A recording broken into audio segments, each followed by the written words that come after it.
Hey everybody, Brian here with BPS Customs, and today I wanted to go over some of my testing results with this beast back here. This is my my NZXT water-cooled Manta build. I wanted to go over some thermal results, and I wanted to go over some performance results. Because I've been doing some tinkering with this system, I was able to get a decent overclock out of the chip. It's up to 4.3 gigahertz, completely stable. And also the reference 970 that's in there is overclocked, plus 150 megahertz on the core and plus 200 megahertz on the memory. So a decent performance boost that I was able to get out of the system. And I just wanted to share some numbers with you about how everything shook out. So the testing methodology is very similar to what I described in my How to Benchmark Your PC video, which you could find right up here, somewhere up there. So what I did was I ran 4 tests. Now that's in contrast to my usual 5 tests. We did have to leave out one of the tests, GTA 5. I was having a difficult time getting it to download. I don't know if there was something wrong with the servers or something along those lines, but I wasn't able to get GTA 5 on here in time to do the tests. So I figured I'd just go ahead and make this video with the 4 tests, because the 4 tests are actually going to give you a good idea of the performance of the system. You don't necessarily need all 5, although generally I do run all 5. The test that I did was Cinebench R15, Metro Last Light, Valley Benchmark, and Firestrike. And so I just want to go over the results that I got, as well as the settings that I ran the tests at. So when it comes to thermals, what I wanted to discuss before we really got into any numbers is the cooling setup that's in the computer right now. And if you did watch this video, you do know that I put in a full EK custom loop. It has a 240 millimeter radiator, 2 Corsair SP120 fans, a Supremacy MX block, and an additional Corsair SP120 on the rear. The GPU is cooled solely by the NVIDIA reference cooler, which in a mini ITX case is actually beneficial because it's a blower style cooler, and all the hot air is getting exhausted out of the case.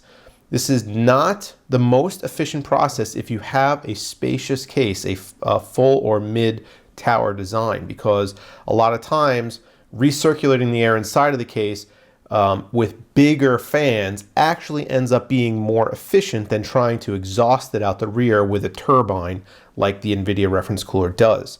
But for a mini ITX case with a very, very limited amount of space in the interior and not a lot of airflow inside, the reference design with the blower cooler is actually much more efficient. Getting rid of as much of that hot air as possible is preferable to trying to recirculate it inside of the case and then exhaust it elsewhere. So the NVIDIA reference cooler actually does a great job in this case.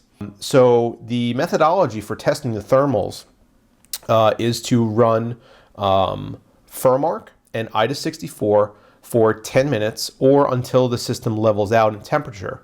Then take those temperature readings and make sure they maintain for another couple minutes and that they're not going up or down or anything like that. But basically, once the system temperature plateaus, generally it will stay that way. It's not something that's going to really change. The system has reached whatever peak temperature it's going to reach after being stressed. So after running these 2 tests for the full 10 minutes, the CPU cores topped out at 40 degrees at the most. The cores were running at 32, 38, 38, and 39 degrees by the end of the test. There were some spikes, I guess, to 40 degrees. But if you have a CPU that's overclocked to a significant value, and you're putting it through a 100% stress test, especially something like IDA64, and you're not even topping 40 degrees Celsius, you're doing something right as far as the cooling goes. And the thermals in this system validate the cooling setup that's in here. It even may indicate that the cooling setup is overkill for what we have going on.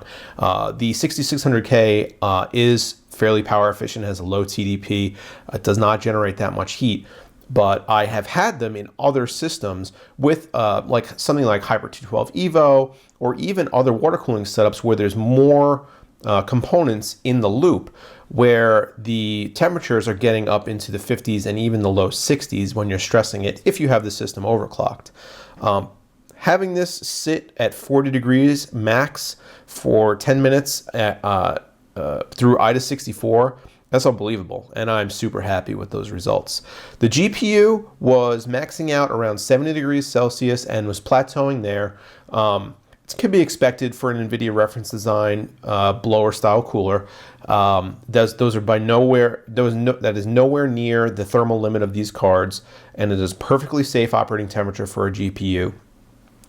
I'm A+ 100% happy with this thermal solution that I've come up with for this system, and I think that because it's running so cool and honestly pretty quiet, that it's going to be preserve the longevity of all the components in the system. Moving on to the benchmarks.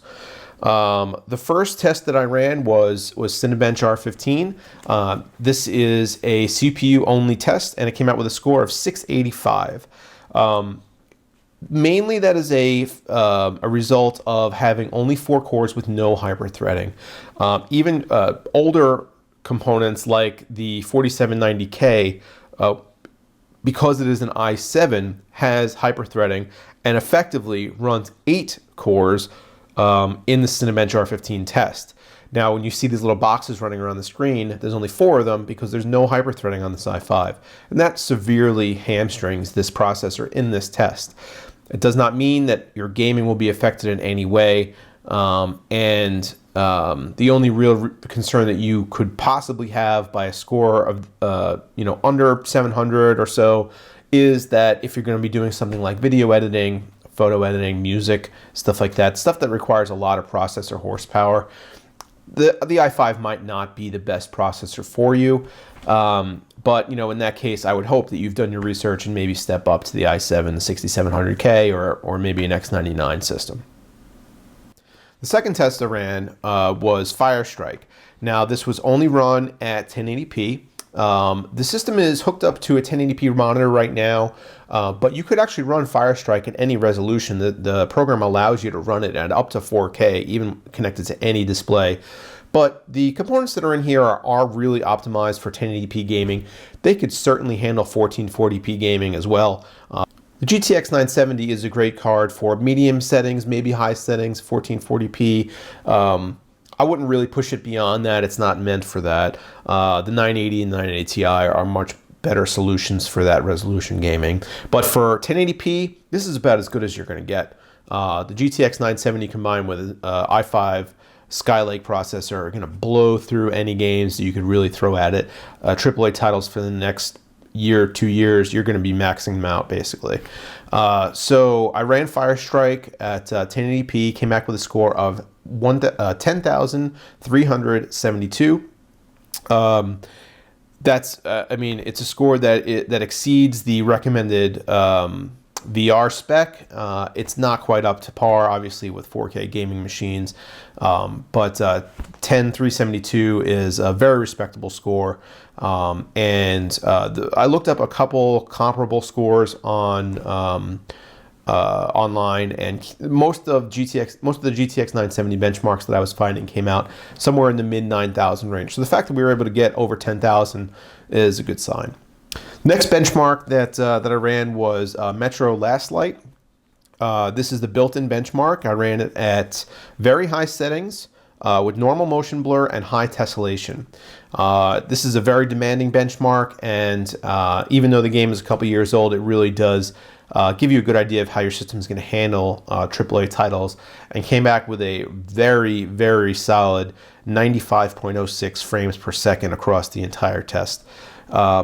Was very happy with these results as well.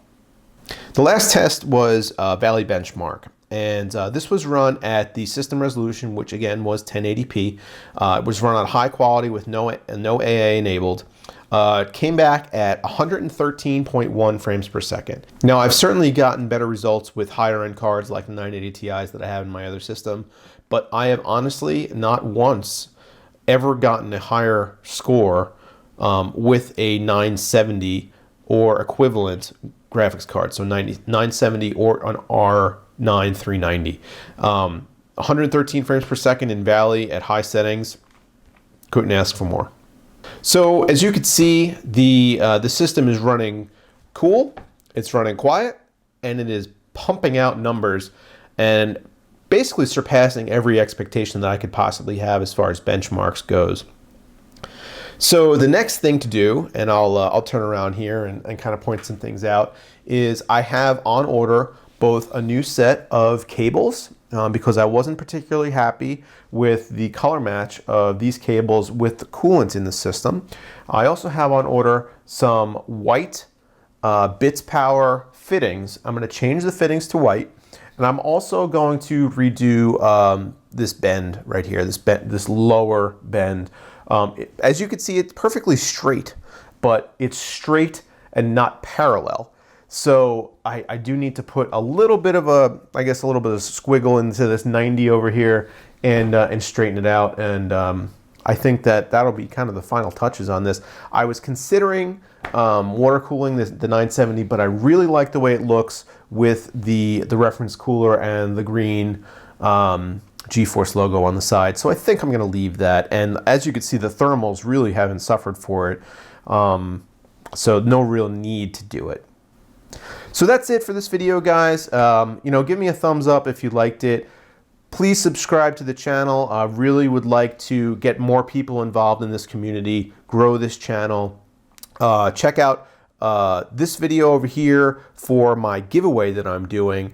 It's a contest where all you need to do is leave a comment on my YouTube video, subscribe to the channel, follow me on Twitter, and you could win some pretty cool stuff.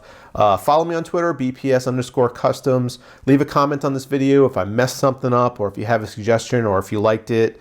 As always, thank you for watching, and I'll see you in the next one.